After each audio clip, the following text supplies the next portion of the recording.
कैसी किताब है जो चैलेंज कर रहा है। इन हाज़ल कुरान यहदी हिय अक़वम। मेरे मोहतरम, कुरान में अल्लाह तबारक व तआला ने तमाम मसाइल को जिक्र कर दिया है। जन्नत का तज़किरा भी किया है, वही जहन्नम के अज़ाब भी कराया है, भाइयों का तज़किरा करा है, दो भाई के हिस्से का भी तज़किरा कर दिया है, ज्यादा लेने वाले का तज़किरा किया है, कम लेने वाले का भी तज़किरा किया है, कम पर राजी होने वाले का तज़किरा किया है, ज्यादा पर भी राजी होने का तज़किरा किया है। कहीं पर असहाब को बयान किया है, कहीं पर जो है ना दीन के मनासिब को बयान किया है, तो कभी माशराती निज़ाम को बयान किया है, कहीं पर भाईचारे के जो है को ऊंचा बयान किया है, वहीं पर कई माँ बाप जो है ना फराइज को बयान किया है।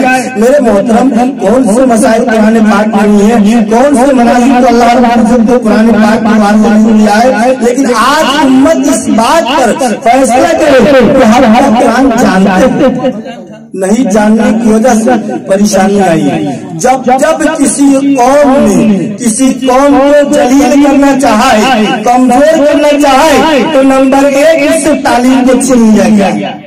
आज मुसलमानों के घराने से तालीम को छीन लिया गया। बड़ी खुशी हुई, इमाम साहब जो है उन्हीं तालीमी बुनियादी मसलों को यहाँ पर मेहनत करके इस बस्ती के अंदर कोशिश कर रहे कि तालीम कैसे आगे जो है ना तालीम को बढ़ाए। मैं एक वाकया बयान करता हूँ, एक दोस्त का वाकया बयान करता हूँ, थोड़ा मिसाल से नजर कर रहा हूँ। अगर इस वाकये को समझ ले तो इंशाअल्लाह दीन का समझना धीरे धीरे आसान है। हमारी दोस्ती कैसे लोगों से होती है, हमारा उठना बैठना कैसे लोगों से होता है। दो दोस्त, एक था बहरा, कम अकल, कम सुनने वाला, कम ज़र्फ, जो सुनता नहीं, और एक था निहायती पढ़ा लिखा, हसीन, खूबसूरत, बातों को अच्छी तरह समझ लेता था, बातों को अच्छी तरह बयान करता था। अचानक एक दिन जो सही आदमी था, जिसकी अक्लो फरासत ठीक थी, वो शख्स बीमार हो जाता है, और दूसरा भाई, दूसरा जो उसका दोस्त था, जो बहरा था, कम समझता था, वो उसको पता नहीं चलता है कि मेरा दोस्त कई दिन से बीमार है, हालांकि रोज उन दोनों का मिलना होता था। जब सही वाला दोस्त बीमार हुआ तो बीमार वाले बहरे दोस्त को खबर न मिली। कई दिन के बाद उसको पता चला कि मेरा दोस्त तो बीमार चल रहा है। अंदर ही अंदर बड़ी परेशान हुआ और सोचा कि अब ताखीर से जाने पर हमारे दोस्त को हमको कुछ बोलेंगे, कहेंगे कैसा दोस्त है कि बीमारी की हालत में पूछने नहीं आया और सही की हालत में हमेशा आता था। और वो अपने दिल ही दिल में सोचने लगा कि मैं तो बहरा आदमी हूँ, अब वहाँ वो बीमार है, जाऊंगा तीमारदारी करने तो बात तो मुझे समझ में नहीं आएगी क्या कह रहा है। इससे पहले मैं कुछ जो है ना मशवरा दिल ही दिल में कर लेता हूँ कि कैसे कैसे बात करना है और कैसे कैसे जो है ना जवाब देना है। दिल ही दिल में सवाल नंबर 1 उसने सोचा कि मैं जाकर कहूंगा अस्सलाम वालेकुम और पूछूंगा कि मेरे दोस्त आपकी तबीयत ठीक तो है। वो जरूर कहेंगे कि मेरी तबीयत अल्हम्दुलिल्लाह भी ठीक है। मैं कहूंगा कि बहुत अच्छा, मैं ऐसा ही सोचा था, ऐसा ही समझ रहा था कि आपकी तबीयत बहुत अच्छी होगी। दूसरा सवाल करूंगा कि कौन सा डॉक्टर इलाज कर रहा है। वो जरूर कहेगा कि डॉक्टर है, फला हकीम है, तो किसी डॉक्टर ही का नाम लेगा। लिहाजा मैं कहूंगा तो बहुत अच्छे जो है ना डॉक्टर है, इलाज कराते रहिए, बिल्कुल ठीक हो जाइएगा। तीसरा सवाल उसने सोचा कि जरूर वो कहेंगे, मैं पूछूंगा कौन सा दवा ले रहे हो, वो जरूर किसी कैप्सूल और सिरप का नाम लेंगे। मैं कहूंगा ये बेहतरीन कैप्सूल, बेहतरीन जो है ना सिरप है, लिहाजा लेते रहिए, आप ठीक हो जाइएगा। इन 3 सवालों के साथ, इन 3 तैयारियों के साथ एक बहरा दोस्त अपने सही दोस्त के पास, जो बीमार चल रहा है, उसके पास जाता है। और जाता है तो पहले ही सही दोस्त खिड़की के पास बैठे होते हैं, उनकी नजर पड़ जाती है। ये बहरा दोस्त दूर से सलाम मारता है, अस्सलाम वालेकुम व रहमतुल्लाह। सही वाले दोस्त से पूछता है कि आपकी तबीयत तो ठीक है ना। सही वाला दोस्त परेशानी की हालत में होते हैं, वो कहता है कहाँ से ये बहरा मेरा दोस्त आ गया, एक तो मैं खुद पहले से बीमार हूँ और ये और मेरे दिमाग को खाएगा, लिहाजा इतने में वो पूछ पड़ता है कि आप सही तो है ना। बीमार दोस्त कहता है मैं मर गया, कहाँ से आ गया, मैं तो मर रहा हूँ, मौत के करीब हूँ। ये शख्स कहता है बहुत अच्छा, मैंने ऐसा ही सोचा था, मैं सोचा था कि आप ऐसा ही होंगे। मैं घर ही से सोच रहा था कि मेरे दोस्त बिल्कुल ठीक होंगे, ऐसा ही। एक शख्स बेचारा मरने की बात कर रहा है, गम में है, और दूसरा दोस्त जो कह रहा है बहुत अच्छा। अगर ऐसी दोस्त अगर सही है, इस तरह की दोस्त सही है, तो फिर आप और हम भी कर ले, कोई बात नहीं। लेकिन हाँ, मौत के वक्त भी जो है ना दर्द सहना पड़ेगा। दूसरा सवाल उसने पूछा कि कौन सा डॉक्टर आपका इलाज कर रहा है। उसने कहा कि मैं अभी मलकुल मौत के हवाले हूँ, मौत का फरिश्ता मेरे सामने है, मेरी रूह निकलने वाली है, ये कह रहा है। मैं कहा था, मैं सोचा था कि बहुत अच्छा डॉक्टर साहब है, इलाज कराते रहिए, बिल्कुल सही हो जाइएगा, आज के बाद भी बीमारी नहीं होगी, आप बिल्कुल ठीक हो जाएंगे। बेहतरीन हकीम डॉक्टर मेरे मोहतरम, वो बेचारा मरने की बात कर रहा है, मौत के फरिश्ते की बात कर रहा है, ये सब तसल्ली में कर रहा है, बेहतरीन डॉक्टर है, आप इलाज कराते रहिए, बिल्कुल सही हो जाए। तीसरा सवाल वो करता है कि भाई, तीसरा सवाल ये कर रहा है कि आप कौन सा दवा ले रहे हैं, सिरप है, टैबलेट है या कैप्सूल है। उसने कहा कि मैं अभी जहर पी रहा हूँ। उसने कहा कि बहुत अच्छा सिरप है, पीते रहिए, बिल्कुल जो है ना सांस ठंडी हो जाएगी, बिल्कुल ठीक ठाक आप हो जाएंगे। मेरे मोहतरम, आज हमारी और आपकी सेम दीन के मामले में ऐसे ही दोस्ती होती चली आ रही है।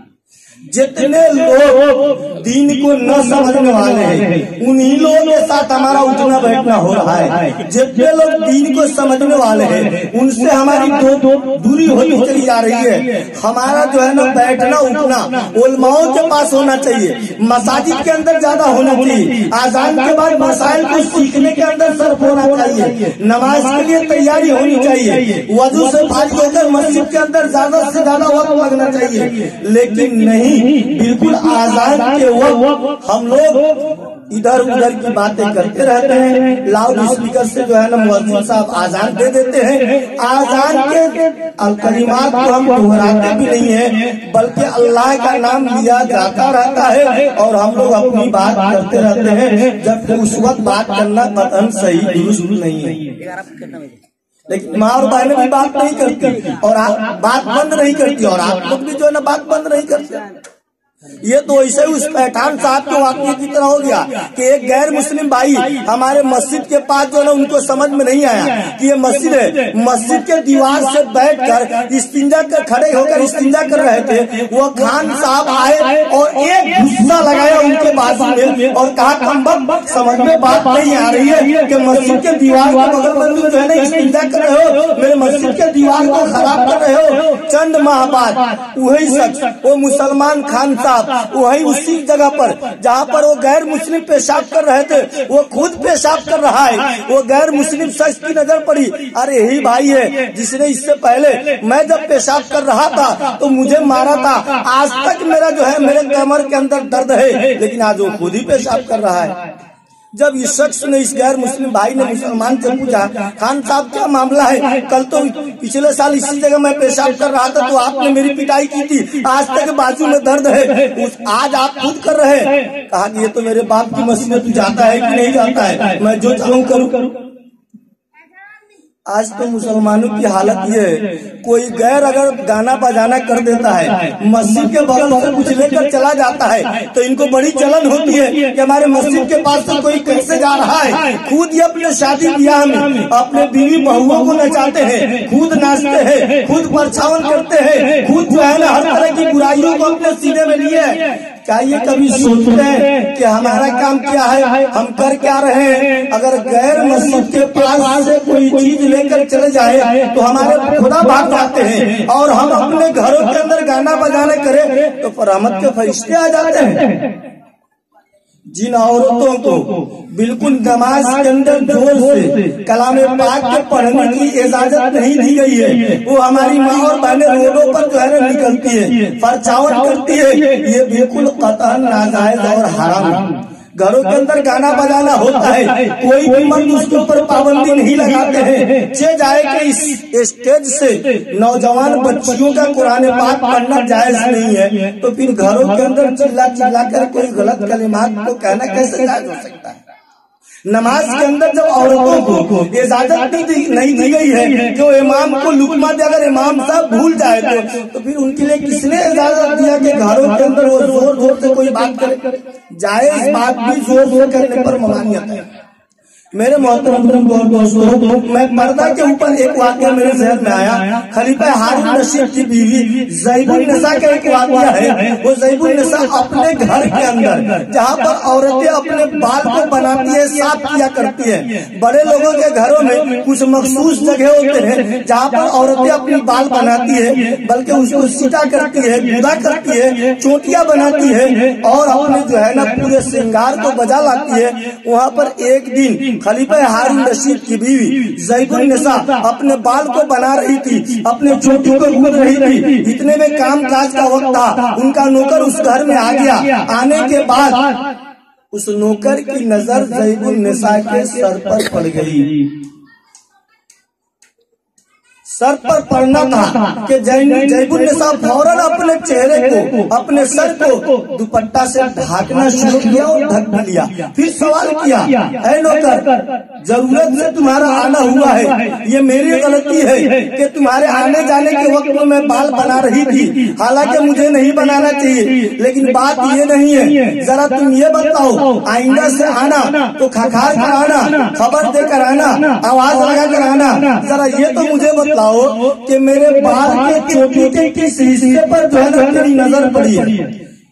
उस नौकर ने कहा कि फला हिस्से पर नजर पड़ी है। ज़ैबुन निसा ने फौरन कैंची मंगाया और उस चोटी को अपने सर से काट कर जमीन के अंदर दफना दिया और फरमाने लगी कि मुझे गवारा नहीं है कि कब्र के अंदर उस बाल को, उस चोटी को लेकर जाऊं, कुरान उस चोटी के साथ पढ़ूं, नमाज उस चोटी के साथ पढ़ूं। जिस बाल के चोटी पर किसी गैर मर्द की नजर पड़ी हो, लिहाजा ऐसे बाल का मेरे जिस्म में रहना बिल्कुल मुनासिब नहीं है, उस बाल को लेकर कब्र में जाना बिल्कुल मुनासिब नहीं है। लिहाजा ज़ैबुन निसा ने अपने बाल को काटकर जमीन के अंदर दफना दिया।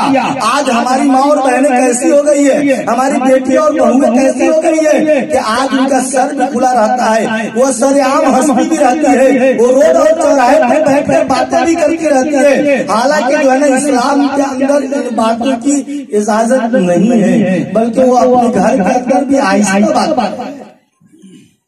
मेरे मोहतरम मुअक्कर उलमाए किराम, आज हम दीन जरूर जान रहे हैं। हमारे हुफ़ाज़ किराम, कारियाने इज़ाम, उलमाए इज़ाम जरूर कुरान पाक को पढ़ रहे हैं। कुरान पाक को हम यकीन रखते हैं कि हमारे जिला 12 और जिला रोहतक को उलमा बेहतरीन तरीके से समझते हैं, लेकिन समझने का मकसद तो यह है कि हम उससे असर लेके हम असर भी ले रहे हैं।